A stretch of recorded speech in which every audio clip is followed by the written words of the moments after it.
कृष्ण जन्म लिहलन कायद के कोठरिया में, रायन अंधियरिया में न। कृष्ण जन्म लिहलन कायद के कोठरिया में, रायन अंधियरिया में न। कान्हा जन्म लिहलन कायद के कोठरिया में, रायन अंधियरिया में न। जन्म लिहलन जब मुरारी सो गए थे पहरेदारी, जन्म लिहलन जब मुरारी सो गए थे पहरेदारी। ताला टूट गइल लागल थे कोठरिया में, रायन अंधियरिया में न। ताला टूट गइल लागल थे कोठरिया में, रायन अंधियरिया में न। बासे दो सूप में उठवन सोस दो माथे पर चढ़वलन, बासे दो सूप में उठवन बस दो माथे पर चढ़वलन। बस दो चले गइल रात अंधियरिया में, रायन अंधियरिया में न।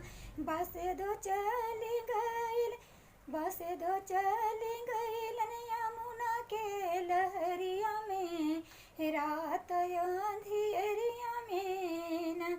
बस दो चले गइलन यमुना के लहरिया में, रायन अंधियरिया में न।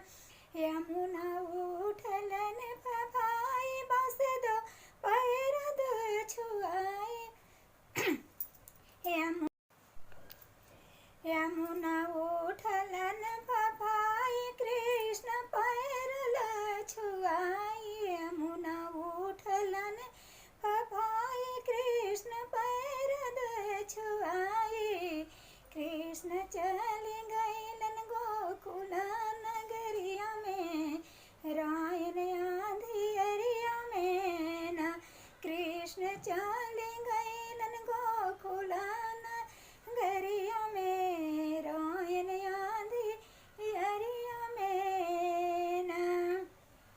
कृष्ण चले गइलन गोकुल नगरिया में, यमुना के लहरिया में न।